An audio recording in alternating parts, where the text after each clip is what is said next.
DJ Amit अभी आप सुन रहे हैं दलहनिया रिकॉर्डिंग स्टूडियो से सिंगर गणेश प्रेमी को। मत जाए माई जनी हमरा के छोड़ के,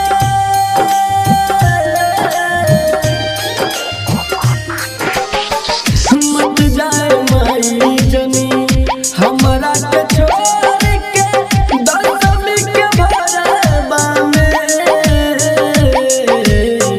जाए के जरूरत ना पड़ी माई, डूब जाइबू नौरवा में ए माई, जाए के जरूरत ना पड़ी माई, डूब जाइबू नौरवा में। डीजे अमित अपहर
अपहर